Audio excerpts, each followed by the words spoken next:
All right, welcome back to another awesome Paws Academy learning series, video series. Hopefully you've been paying attention, kind of following along, and you can look at the introductory videos to see exactly who I am, what I do, why I do it. General concepts though, for this particular video too, are just the main 4-step program.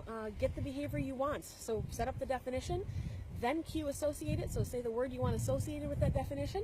Step 3 then is to mark it with a yes, and then step 4 is to pay it. A verbal marker like yes is a similar method as far as clicker training. You click to actually pay, and they are very effective tools. There are so many conflicts, there's so many schools of thought out there.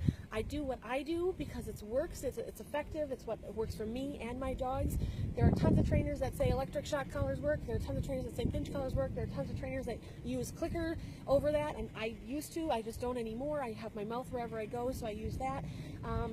So use common sense. I'm a non-aversive trainer, so that means I'm not going to use collars, corrections, aversives to teach my dog. There will be no moments in life where I have to say no, but I don't want that to be the focus. I don't want to set my dog up for failure. So many trainers set their dogs up for failure by teaching them that if, oh, hey, you can jump up 5,000 times, and then, hey, the one time you don't, then we'll give you the toy or something for it. I'd rather set them up for success and teach them, if you're just standing there, that's what off is. If you're just standing there, that's what off is, because then when I need it later, it's there. Or when you're coming in motion to me, that's what come is, because that's a clear definition, that the dog has no questions about what come when call means. My dog currently is just sniffing the ground right there, but I want to be able to go, Harper, come, yes, and pay her for it and teach her that every good decision right now actually does get paid. And whatever she's doing, she could have a toy and go somewhere else. I want her to understand certain tools in the toolbox. A hammer, a screwdriver, a wrench, they don't fix everything by themselves. But you have a lot of tools in your toolbox to fix and repair certain problems. The same goes for an obedience training method or any modification program. We want to put a lot of tools in that toolbox. So sit is a concept, down is a concept, recall is a concept, quiet is a concept, off is a concept, come when called is a concept. These are all individual concepts that we want to teach. We want to be clear about them, our clear definitions, have the dogs have no questions about what the definition is, because then if my dog's over there by her toy, Harper, come! Yes! I want her to know without a doubt that that was what she was supposed to do. Go get it.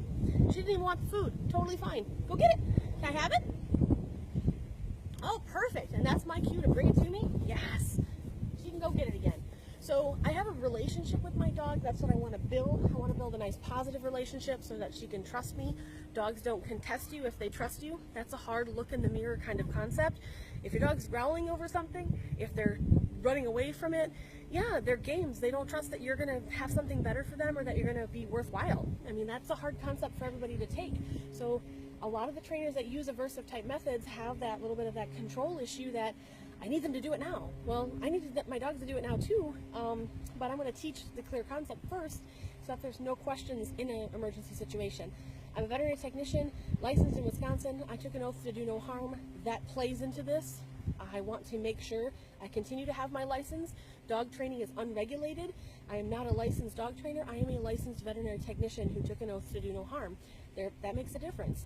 I also want to build a relationship with my dog. I do competition, so I can walk into a ring, as I have done in the past, and still place without ever attending a class. I outplace a lot of dogs that have sometimes been out there. My last dog was my first dog. Guinness, an amazing, amazing creature. 3rd domer in the world to have a trick dog championship, 15 titles after our names, 2 additional ones now being awarded posthumously. And we're still, my Harper, my baby girl Harper and I, she's 11 months old, so the videos that you've seen up to this point in time, she's only 11 months old. She's a baby, she's still learning stuff. And yet her vocabulary is probably even 1/3 of what his was already. So at this age, I want to teach and build and help others teach and build. So that's what I do. If you don't agree with me, totally fine. But I teach in 3 main ways. That's the purpose of this video: luring, capturing, and shaping. Shaping takes a little bit longer, but it's well worth it. I play fun games with it, with teaching them how to do a box, or maybe I'm shaping them to move forward a few steps in a heel position. It's a very effective thing. Luring is taking a treat or something they like, a toy, moving them in a position, moving them in a circle, moving their nose up so they sit.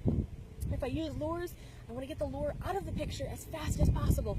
So that means I'm going to lure them, but then I'm going to start in a couple of very easy steps. And she's going to learn as we go. Then I'm not going to lure them so much. So then I also want to just take capturing. I love the beautiful sunrise the sunset. I'm going to take a beautiful picture of it, and I'm just going to say yes to it. So if she's camped out and settling somewhere, or right now she is just standing in the shade because it's hot outside and she wants to stay cool, and I'm going to say, calm, yes, and pay her for that. And here she comes over because she heard the yes. I want her to just remain calm and be settled and be okay being outside. So this is what we just continue to say as capturing behavior that's correct. Where's your toy? Good girl. Can I have it? I can have it? Thank you. Very nice. Ready? Go get it. And we build a relationship on play and on food, and we kind of go from there for obedience. Harper, come. Yes. Ha ha, I'm gonna get it. I missed it. I'm gonna get it. There it is. There it is. All right. Good girl. Off. Sit. Lots. No, lots. So if she's incorrect, no big deal. So hopefully, you know, we work with that in time. Again, I'm okay with some stuff that she does. She's hot, she's tired.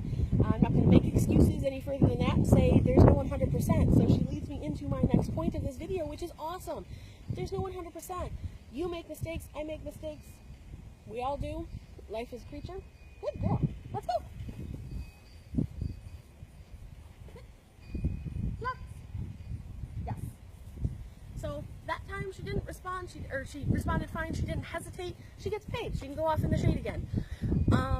That is also about training too. You have to understand that the mistakes that are made, if she doesn't want to do it, if your dog suddenly doesn't want to do something, whether it doesn't want to or doesn't understand it. I truly believe if your dog understands it, they do it. If they know it, they do it. But then there's also going to come that time frame where they're like, oh, it's hot, I'm tired, I don't want to go on the ground, I want to go lay in the shade, which is where she's at right now. Totally fine. But that means she doesn't get rewarded. In this program, if they don't do something, nothing bad has to happen, but nothing good happens either.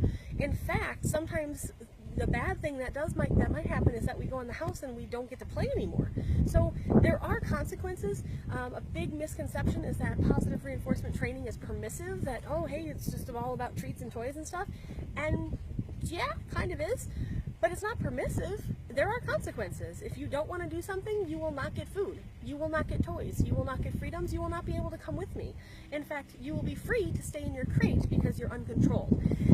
I don't want collars to be controlling my dog. I want her to have choice. I have choice. I can go to work and get paid and pay my bills, or I can stay home and not get paid and lose my job and then get kicked out of my house. There are consequences to actions. So that's what I focus on in my training too, is that there are consequences, but they don't have to be aversive type consequences. They don't have to be what some people have them being. So hopefully I can inspire you guys to do that. So luring, again, going back to those concepts, we take food, we take a treat, we take toys, we take something, and we lure them into position we want so that we get the definition. Then we can start cueing it, marking it, paying it. Capturing is we take the beautiful sunset. She's currently camped out in the shade. Settle. Yes. And then I can pay her for that. Otherwise, we can actually start shaping behavior. So you'll see that where if I'm just walking and she starts to walk next to me. Good girl. If I start shaping behavior. There you go. Yes. I can actually start taking it and start to do what's called like a free shape on the heel, where I'm not saying anything, I'm not luring her into doing it, but if I walk and she walks with me, good girl. Yes. I can actually just start yesing and paying for being with me. Good girl. Where's your toy? Where's your toy? There it is. Good girl.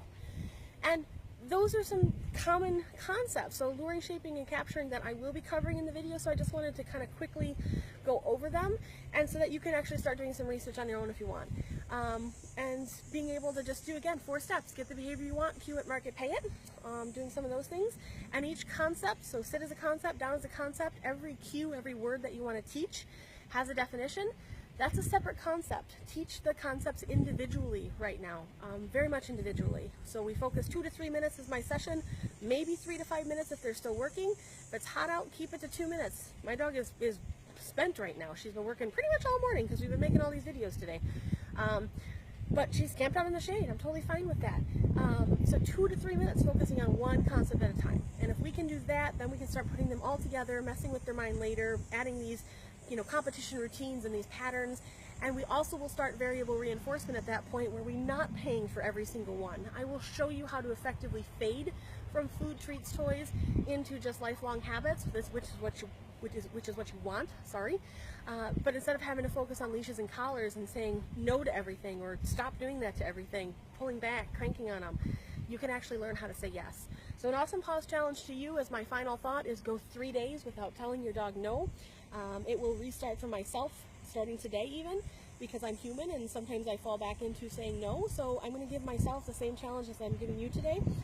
So since we're here and it's a beautiful, lovely weekend, I'm going to say go 3 days without saying no to your dog. Just say yes. And if everything is in the right place at the right time, capture it. She's doing what I want her to do right now. I'm going to show you that. She actually, hopefully you can see that. A little harder to see, I think. But she is settled in the shade. Yes. And she gets paid for that.